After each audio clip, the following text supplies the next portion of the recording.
اللہ کے نبی بے چین ہیں، کبھی چادر اوڑھ لیتے ہیں، کبھی پھینک دیتے ہیں۔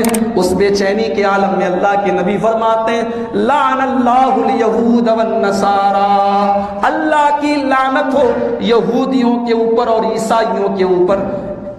اتخذوا قبور انبیائہم مساجد، ان یہودیوں نے، ان عیسائیوں نے اپنے نبیوں کی قبروں کو سجدہ گاہ بنا لیا، اپنے نبیوں کی قبروں کو مسجد بنا لیا، سجدہ کرنے کی جگہ بنا لیا۔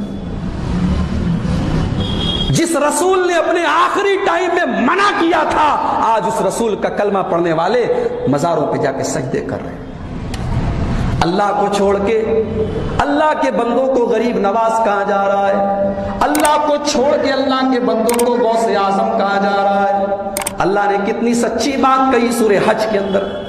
سورہ حج کے اندر اللہ نے فرمایا یا ایھا الناس، اے لوگو، ضرب مثل، اللہ ایک مثال بیان کر رہا ہے، فاستمعوا لہ، اسے غور سے سنو۔ اللہ مثال بیان کر رہا ہے، اسے غور سے سنو۔ ان الذین تدعون من دون اللہ لن یخلقوا ذبابا، تم اللہ کو چھوڑ کر جن کو پکارتے ہو وہ ایک مکھی بھی پیدا نہیں کر سکتے۔ وَلَوِ اجْتَمَعُوا لَهُ، سارے کے سارے مل جائیں پھر بھی ایک مکھی پیدا نہیں کر سکتے۔ وَإِن يَسْلُبْهُمُ الذُّبَابُ شَيْئًا، اگر مکھی ان کا کوئی سامان لے کے اڑ جائے، ان کے اوپر جو بتاشا چڑھایا جاتا ہے، جو مٹھائیاں چڑھائی جاتی ہیں، اگر وہ مکھی کچھ لے کے چلی جائے، لا یستنقذوہ منہ، اس مکھی سے وہ سامان چھین نہیں سکتے۔ ضعف الطالب والمطلوب، مانگنے والا بھی کمزور ہے اور جس سے مانگا جا رہا ہے وہ بھی کمزور ہے، کمزور سے مانگ رہا ہے، کمزور سے مانگ رہا ہے۔ منو مٹی نیچے دفن ہے، اللہ کو پیارے ہو چکے ہیں، اللہ کے یہاں جا چکے ہیں، آج ان کے درگاہوں اور ان کی قبروں پہ جا کے آدمی دعا کر رہا ہے، ان سے مانگ رہا ہے۔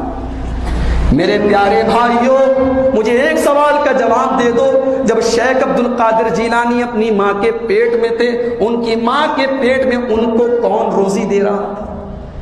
جب خواجہ معین الدین چشتی اجمیری اپنی ماں کے پیٹ میں تھے، ماں کے پیٹ میں کون ان کو آکسیجن دے رہا تھا؟ ماں کے پیٹ میں کون ان کو زندگی دے رہا تھا؟ اللہ فرماتا ہے هو الذی یصورکم فی الارحام، میرے بندو تمہاری ماں کے پیٹ میں تمہیں روزی دینے والا اللہ ہے۔ توحید جس کا جنازہ آج ہم نے نکال دیا۔ اللہ تعالیٰ سورہ فاطر کے اندر فرماتا ہے والذین تدعون من دونہ ما یملکون من قطمیر، میرے بندو تم اللہ کو چھوڑ کر جن کو داتا کہتے ہو، جن کو دستگیر کہتے ہو، جن کے نام کی منت مانگتے ہو، جن کے نام پہ مرغوں کی قربانی کرتے ہو، جن کے نام پر چادریں چڑھاتے ہو، جن کے نام کی قسم کھاتے ہو، والذین تدعون من دونہ، تم اللہ کو چھوڑ کے جن کو پکارتے ہو، ما یملکون من قطمیر، وہ قطمیر کے بھی مالک نہیں ہے۔ جانتے ہیں قطمیر کس کو کہتے ہیں؟ قطمیر کہتے ہیں کھجور کی گٹھلی کے اوپر جو باریک سی جھلی ہوتی ہے، کھجور بھی نہیں کہا، کھجور کی گٹھلی بھی نہیں کہا، بلکہ کھجور کی گٹھلی کے اوپر جو جھلی ہوتی ہے، جو لفافہ ہوتا ہے، جو کھجور کی گٹھلی کے اوپر جو چھلکا ہوتا ہے، اللہ فرماتا ہے وہ اتنے بے ویلو ہیں، وہ اتنے بے حیثیت ہیں کہ کھجور کی گٹھلی کے چھلکے کے بھی مالک نہیں ہیں۔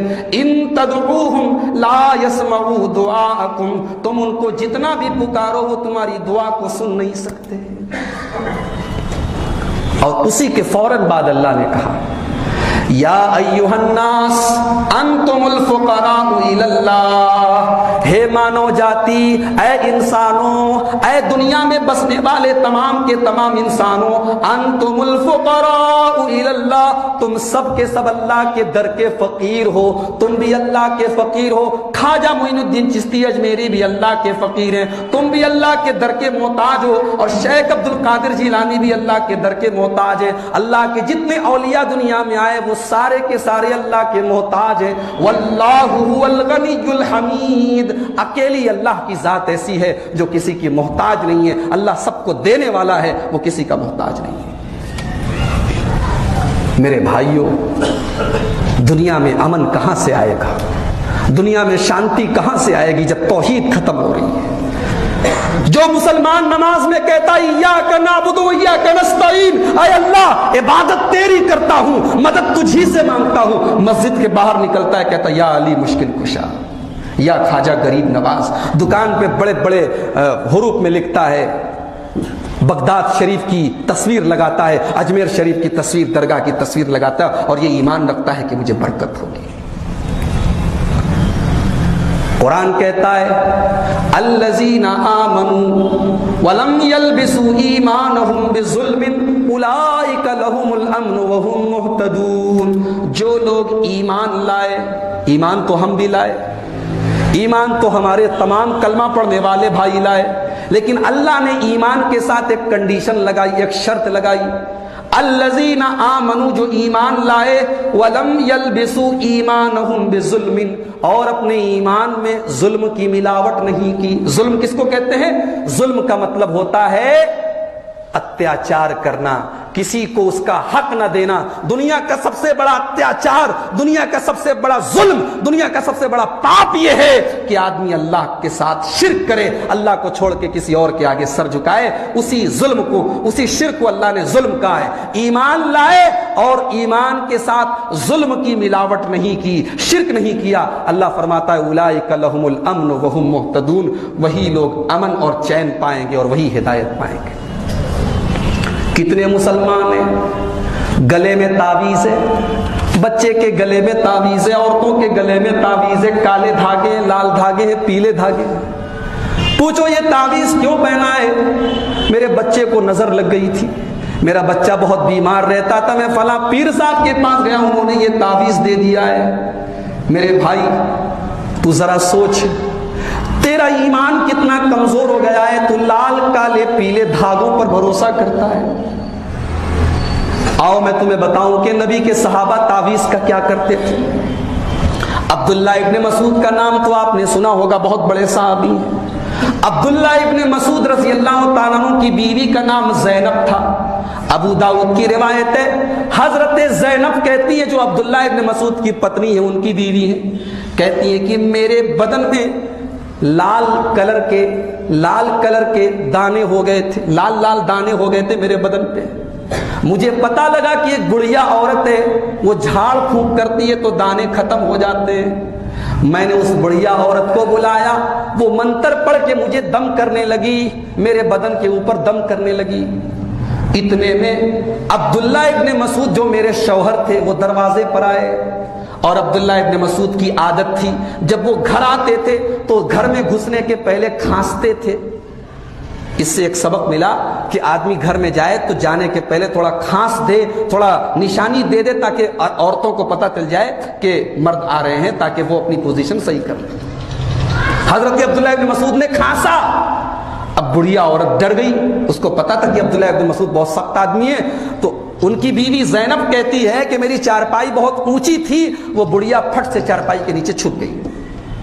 عبداللہ ابن مسعود اندر آئے اور میرے بغل میں بیٹھ گئے، انہوں نے مجھے چھوا تو میرے گلے میں دھاگا تھا، تعویذ تھا، دھاگا تھا۔ تو عبداللہ ابن مسعود نے پوچھا یہ کیا ہے؟ تو میں نے کہا کہ یہ دھاگا ہے، اس کے اوپر میں نے دم کروایا ہے، میرے بدن میں لال لال دانا نکل گیا، میں نے دم کروایا، دھاگا پہنا، گنڈا پہنا ہے، اس کو دھاگا پہنا ہے۔ ابو داؤد کے الفاظ ہیں، حضرت عبداللہ ابن مسعود نے اپنی بیوی کے گلے سے وہ دھاگا پکڑ کے کھینچا۔ حدیث میں یہ بھی نہیں کہ کینچی سے کاٹا، چھری سے کاٹا، پکڑ کے کھینچا اور پھینکا اور کہا لقد اصبح آل عبداللہ اغنیاء من الشرک، سن لے میں رسول کا صحابی ہوں، عبداللہ ابن مسعود میرا نام ہے، میرے پریوار کے اندر، میری فیملی کے اندر شرک نہیں ہو سکتا، میرے پریوار میں شرک ہو یہ میں کبھی برداشت نہیں کر سکتا۔ اے میری بیوی، کیا تجھے پتا نہیں ہے میں نے اللہ کے رسول جناب محمد رسول اللہ صلی اللہ علیہ وسلم کو یہ فرماتے ہوئے سنا ہے، ان الرقا والتمائم والتیولۃ شرک، گنڈا پہننا، تعویذ پہننا اور شرکیہ جھاڑ پھونک کروانا، قرآن اور حدیث کی روشنی میں جھاڑ پھونک کروانا جائز ہے، لیکن شرکیہ جھاڑ پھونک کروانا، ایسے لوگوں سے جھاڑ پھونک کروانا جن کے بارے میں پتہ بھی نہیں وہ کیا کرتے ہیں، یہ تمام چیزیں شرک ہیں۔ اے میری بیوی تجھ کو پتہ نہیں؟ اب بڑے غور سے سننا جو بات میں کہنے جا رہا ہوں، اپنے دماغ اور کان کے پردے کھول کے سننا۔ عبداللہ ابن مسعود کی بیوی نے کہا اچھا ایک بات بتائیے، آپ کہتے ہیں کہ دم کروانا، جھاڑ پھونک کروانا یہ حرام ہے، گناہ ہے، شرک ہے، تو میرے ایک سوال کا جواب دیجیے۔ میں ایک مرتبہ باہر گئی، کسی نے مجھے دیکھ لیا اور مجھے نظر لگ گئی، میری آنکھ سے پانی آنے لگا۔ اب جب میں منتر پڑھ کے دم کرواتی تھی تو آنکھ سے آنسو آنا بند ہو جاتا ہے، اور جب منتر پڑھوانا چھوڑ دیتی ہوں تو آنکھ سے پھر آنسو آنے لگتا ہے۔ تو آپ بتائیے، آپ تو کہہ رہے شرک ہے، غلط ہے، تو یہ کام کرنے سے میں صحیح کیسے ہو جاتی؟ آج آپ کو بہت سارے لوگ یہ دلیل دیں گے کہ اگر اجمیر جانا غلط ہے تو اجمیر جانے سے میرا کاروبار کیسے چلنے لگا؟ مجھے 7 سال سے لڑکا نہیں ہو رہا تھا، میں درگاہ پہ گیا، چادر چڑھا دی خواجہ صاحب کے نام کی، مجھے لڑکا ہو گیا، اگر یہ غلط ہے تو لڑکا کیسے ہو گیا؟ عبداللہ ابن مسعود کی بیوی نے بڑا پیارا سوال کیا تھا، اگر اس کو سمجھ لو تو عقیدہ صحیح ہو جائے گا۔ کہا کہ اے میرے شوہر، اگر گنڈا تعویذ پہننا غلط ہے، اگر منتر پڑھنا غلط ہے، اگر دم کروانا غلط ہے تو میں صحیح کیسے ہو گئی؟ اب صحابی کا جواب سنو، ابو داؤد کتاب الطب کی روایت، حوالہ میرے پاس موجود ہے، حدیث نمبر موجود ہے، جب چاہے تب لے لینا۔ صحابی رسول کیا جواب دیتے، کتنا پیارا جواب دیتے ہیں۔ کہتے ہیں میری بیوی، یہ شیطان کی ایک چال ہے، شیطان تیرے اوپر حملہ کرتا ہے، اور جب تو شیطان کی بات مان لیتی ہے، جب تو تعویذ پہننے لگتی ہے، جب تو گنڈا پہننے لگتی ہے تو شیطان تجھے چھوڑ دیتا ہے، اور جب تو شیطان کی بات نہیں مانتی ہے، تو تعویذ اتار دیتی ہے، تو منتر پڑھنا بند کر دیتی ہے، تو دم کروانا بند کر دیتی ہے، تو شیطان پھر سے تیری آنکھ میں آ کے انگلی ڈال دیتا ہے، شیطان تجھے تکلیف پہنچانے لگتا ہے۔ اس سے ایک مسئلہ یہ بھی پتا چلا کہ اللہ تعالیٰ نے شیطان کو اتنا پاور دیا ہے کہ وہ ہمارے جسم کے اندر بھی تکلیف پہنچا سکتا ہے۔ ہمارے ایمان کو کمزور کرنے کے لیے، ہماری توحید کو کمزور کرنے کے لیے شیطان ہمارے بچے کو نظر بھی لگا سکتا ہے، شیطان ہمارے بچے کو بیمار کرنے کی کوشش بھی کر سکتا ہے۔ لیکن عبداللہ ابن مسعود کہتے ہیں اے میری بیوی، اگر کبھی ایسا ہو جائے تو میں علاج بھی بتا دیتا ہوں۔ میرے پیارے نبی جناب محمد رسول اللہ صلی اللہ علیہ وسلم جب کہیں بدن میں تکلیف ہو جاتی تھی تو اللہ کے نبی ایک دعا پڑھ کے دم کرتے تھے، تم وہ دعا پڑھ لیا کرو۔ کیا دعا پڑھتے تھے؟ بڑی پیاری دعا ہے، ہو سکتا ہے کہ آپ کو یاد نہ ہو، آپ مولانا موجود ہیں، ان سے لکھوا لینا، یا دعا کی کسی کتاب میں سے دیکھ کے یاد کر لینا۔ اذہب الباس رب الناس اشفی انت الشافی لا شفاء الا شفاؤک۔ اے اللہ تو لوگوں کا رب ہے، اے اللہ تو میری تکلیف کو دور کر دے، تو شفا دے دے، تیرے علاوہ کوئی شفا نہیں دے سکتا۔ عبداللہ ابن مسعود کہتے تم یہ دعا پڑھ کے دم کر لو، انشاءاللہ تمام بیماریاں ٹھیک ہو جائیں گی۔ مگر آج کتنے مسلمان ہیں دھاگا پہنتے ہیں، گنڈا پہنتے ہیں، تعویذ پہنتے ہیں، اور یہ ایمان رکھتے ہیں کہ تعویذ سے مجھے بیماری نہیں ہوتی۔ میرا رب تو قرآن میں کہتا ہے وَإِن يَمْسَسْكَ اللَّهُ بِضُرٍّ فَلَا كَاشِفَ لَهُ إِلَّا هُوَ۔ اگر اللہ تمہیں بیماری دینا چاہے، اگر اللہ تمہارے اوپر تکلیف نازل کرنا چاہے، اگر اللہ تمہیں کسی پریشانی میں ڈالنا چاہے، کائنات کی کوئی طاقت تمہیں اس بیماری سے بچا نہیں سکتی ہے۔